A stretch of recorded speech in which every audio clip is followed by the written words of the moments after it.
Hello guys, welcome back to Medico Days. So we'll be discussing about pathology PYQs in this video. So first is the 2024 PYQs of shift 1. First is a question about thyroid pathology. Which of the following is the most common mutation associated with the microscopy image of the thyroid shown? So here is the image of a papillary thyroid carcinoma. From the histology image, you can see that the orphan Annie I nuclei is very clearly shown, and if you look closely, you can see that there are samoma bodies as well. And please read about samoma bodies, in which conditions is it seen. So here the mutation associated is the BRAF V600E, and it is seen in papillary thyroid carcinoma, leading to constitutive activation of the MAPK pathway. And there are other mutations which are seen in other types of thyroid carcinoma, like the RED mutation in medullary thyroid carcinoma and the KRAS mutation in follicular thyroid carcinoma. So please read about thyroid carcinoma. It is a favorite question. Even in INICET, thyroid carcinoma questions, image based, are coming up. Next question is about celiac disease. A patient with vomiting and diarrhea associated with skin eruptions resolve symptoms after switching to a gluten-free diet. So resolve symptoms after switching to gluten-free diet itself is the key word here. And what is the enzyme defect? So here it is a case of celiac disease, and this is driven by anti-TTG antibodies. So the enzyme defect is anti-tissue transglutaminase antibody, which is the anti-TTG antibody. And the clinical cues, as mentioned, the gluten-free diet response is the important thing, and dermatitis herpetiformis is associated with this, and also malabsorption is seen in this patient. Then another options like C-ANCA, ASCA, all these are seen in certain other conditions. Please learn about the C-ANCA, P-ANCA also, because the conditions with C-ANCA, P-ANCA is also a favorite question of the examiners. Next question is about a lymphoma. A 12-year-old with cervical lymphadenopathy, surface antigen positive, CD10 positive, CD19 positive, and CD20 positive. What is the diagnosis? So here the answer is Burkitt's lymphoma. You need to know about the lymphomas and what all are positive in each of the conditions, like what is positive with CD markers are positive in mantle cell, which is positive in Burkitt's. All this are very important. Even in Hodgkin's, the CD4 counts are like very important, and every year questions come up related to CD4. So please go through that, and I've mentioned a few of them here. You can go through them as well. Next one, lung cancer question. A 55-year-old chronic smoker presents with weight loss, hemoptysis, and anti-TTF1 positivity. So again, anti-TTF1 positivity and the image, histopath image which is given, are the key features here. So here it is a case of adenocarcinoma, because TTF1 positive and napsin positive are markers of adenocarcinoma. And in squamous cell carcinoma, it is P63 and P40. In small cell, there will be salt and pepper chromatin appearance, and also there will be neuroendocrine markers positive, like the synaptophysin and the chromogranin. So all these features are very important. Lung carcinoma, again an important topic for Neetpg. Next is about the inheritance pattern. Every year there will be one question regarding this, whether it is INICET or Neetpg or FMG inheritance pattern. A short one question will be there.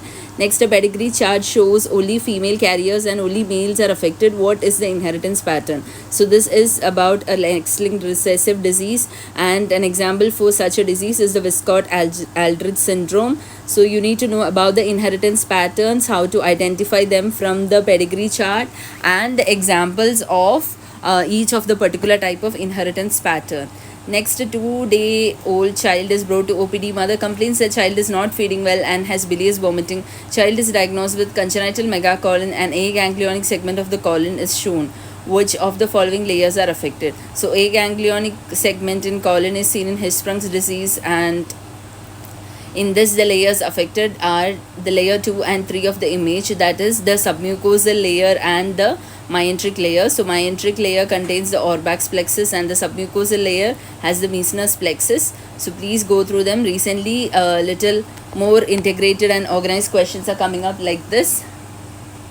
Next question, identify the disease with the chromosomal abnormality. So the Credoshat is because of the deletion of chromosome 5p, and then image was also given, mentioning that there was a deletion of chromosome 5p. So you need to be able to identify from the karyotyping which one is the chromosome abnormality, like all the Down syndrome, the Chat, and there are many uncommon ones as well, not like the Down syndrome most of you might be knowing, and there are other conditions like which are not very common but they come up in exam. So please learn about the karyotyping as well. Nowadays questions are coming up from that. Next is COPD patient with history of smoking, presence with pan-acinar emphysema, which enzyme deficiency is associated with this condition. So answer is alpha-1 antitrypsin deficiency, because pan-acinar emphysema is classic for AAT deficiency.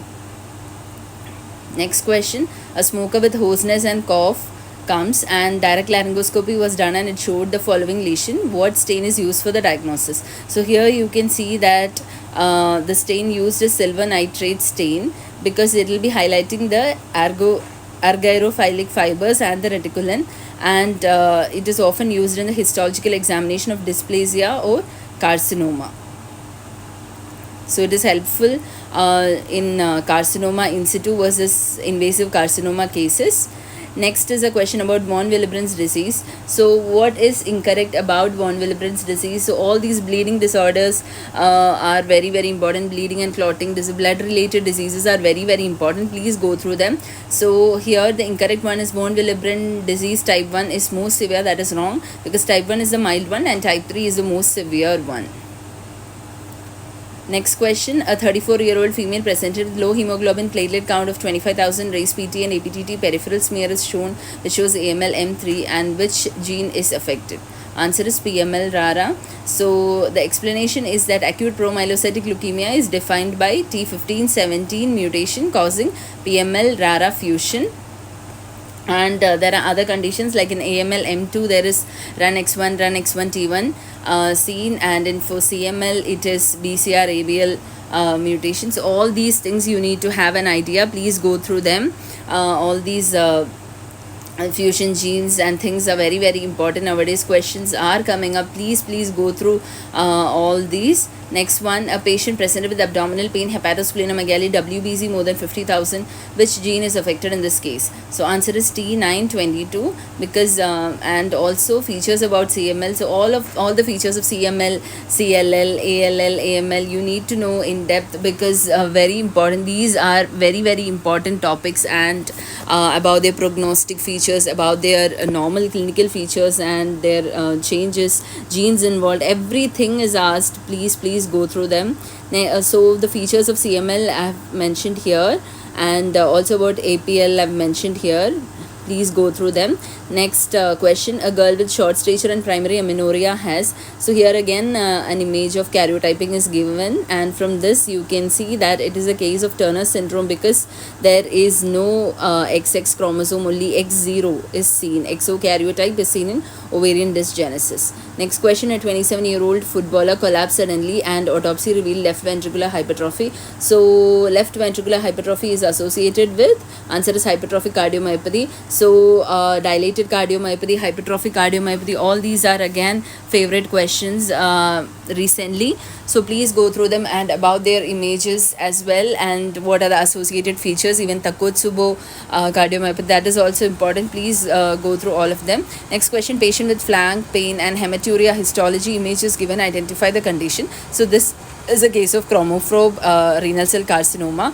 This pale eosinophilic cells with perinuclear halo is seen here, and others as well. Please go through them. Different types of renal cell carcinoma, which is the most common one, and what are the features about all of them. Please go through them. Very important. Next, a thalassemia patient has received multiple blood transfusion, and in renal cell carcinoma, clear cell carcinoma is very very important. Questions keep repeatedly coming from them. So please learn about that also. Next, a thalassemia patient has received multiple blood transfusions. Aplastic crisis can occur in this patient due to infection from. So answer is because of parvovirus B19. Aplastic crisis is related with parvovirus B19 is a favorite question even from pediatrics side. It is a very important question. Please learn about it.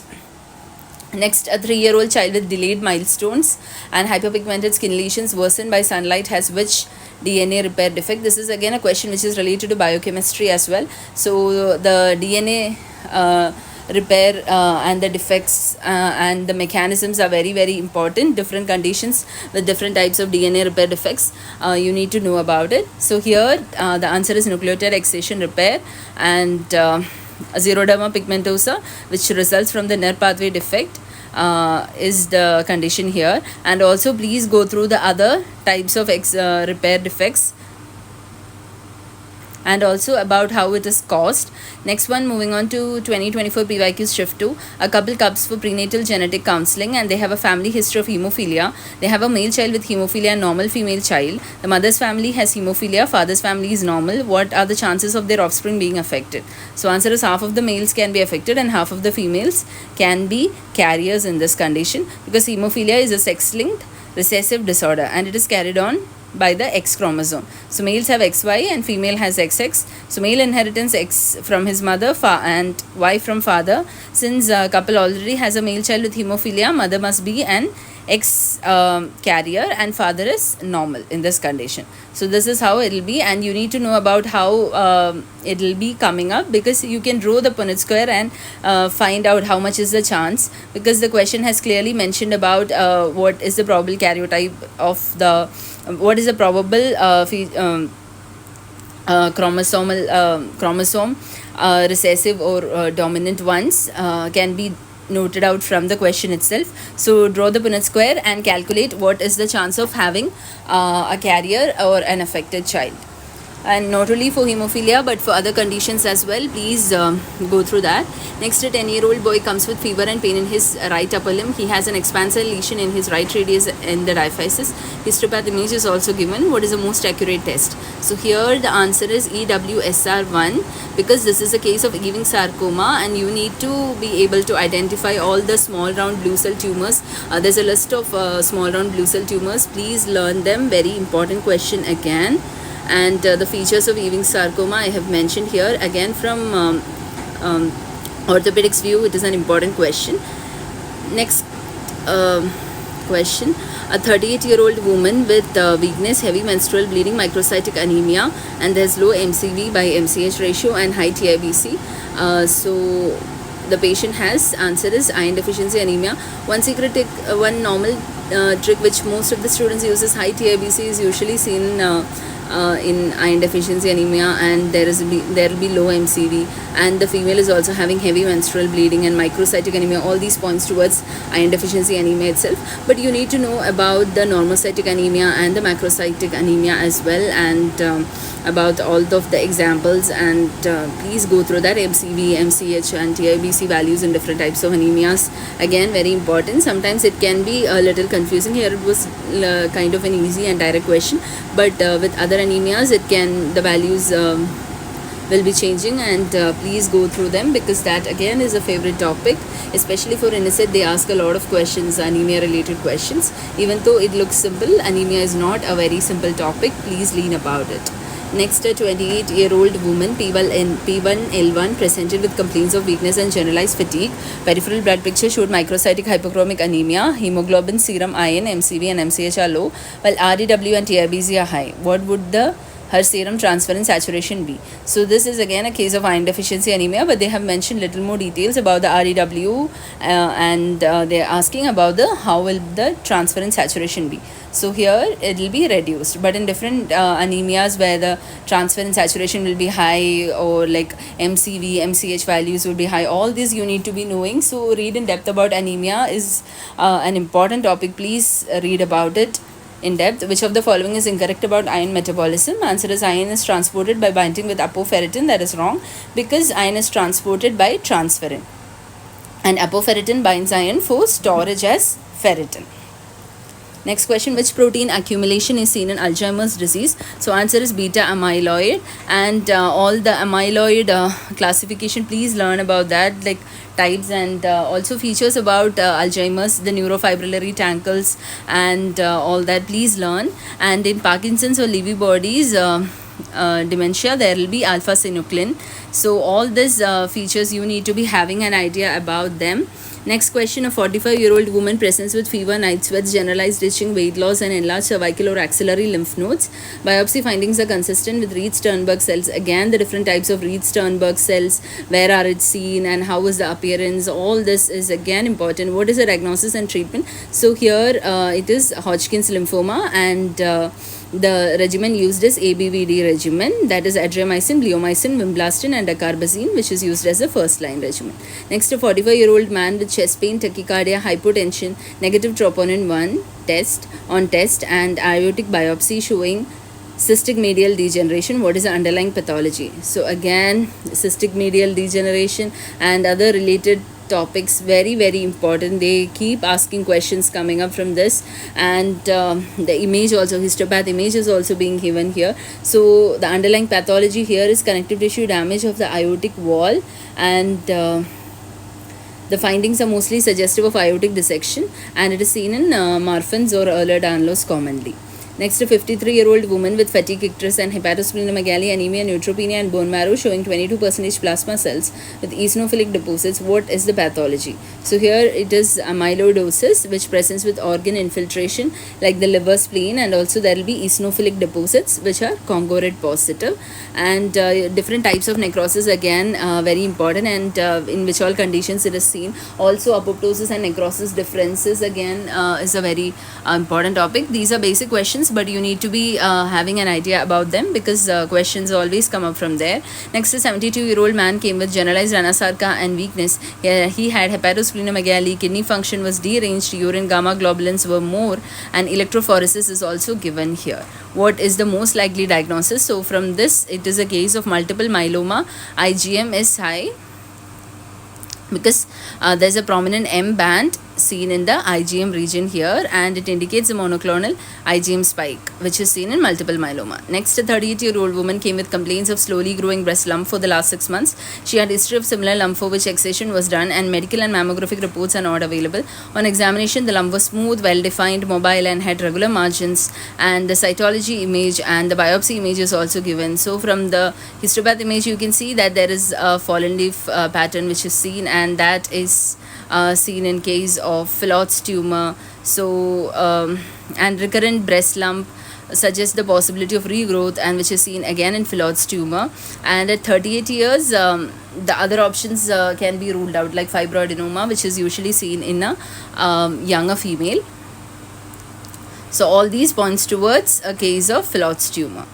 And again, the histopath image is very very important of all of the conditions. Different types of carcinomas, how will the image be is an important topic again. Now, a patient died from MI and autopsy was conducted. Biopsy showed was taken from the cardiac tissue, and what is the estimated number of days since the injury? So again, MI related, what will be the changes in different days?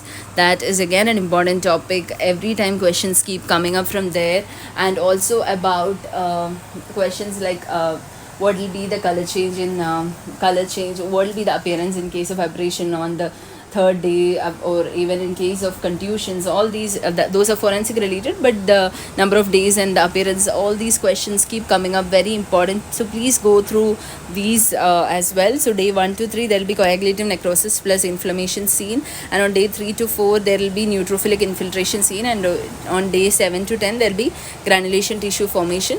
Between 3 to 4 weeks there will be collagen deposition. Next question, a 6-month-old child presented with leukorrhea in the right eye. A cranial pathology was detected, and lesion is positive for synaptophysin, NSC, chromogranin, and shows a palisade in a spoke and wheel arrangement.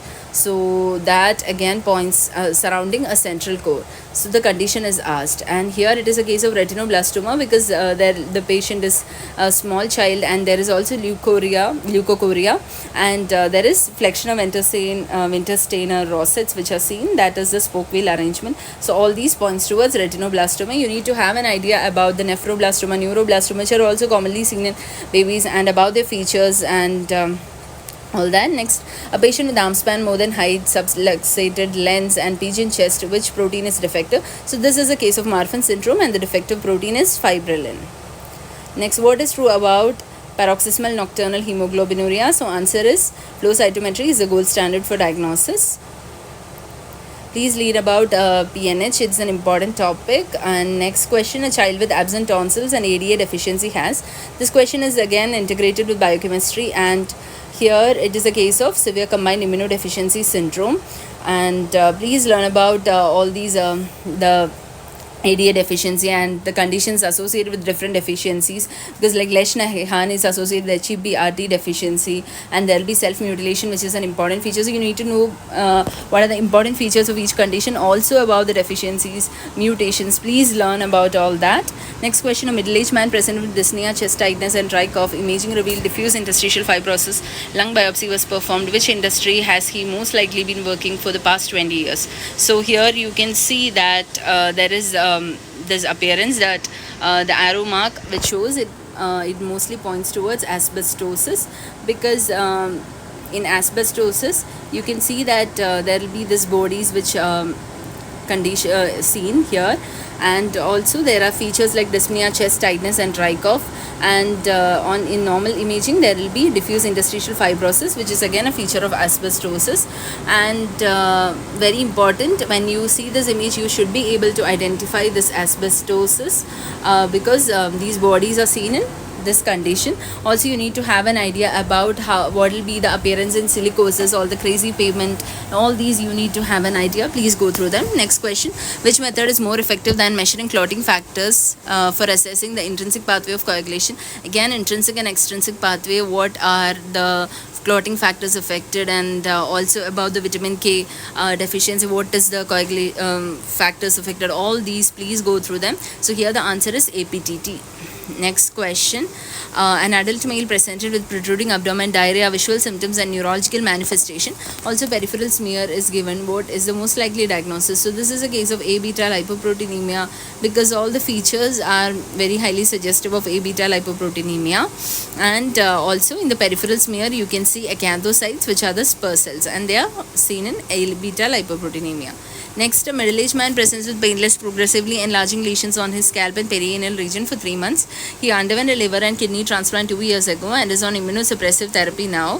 What is the most likely diagnosis? So this points towards malakoplakia. And the histopath image of malakoplakia is also very very important. Previously also this histopath image has come up in exams, so please learn about malakoplakia, read about it. And it is caused by defective phagolysosomal degradation, and it leads to the accumulation of the Michaelis-Guttman bodies. Next, moving on to Neetpg 2023 PYQs that I'll be covering up in the next session. So hope you guys enjoyed this video. Till I come back with my new video, stay tuned. Till then, bye.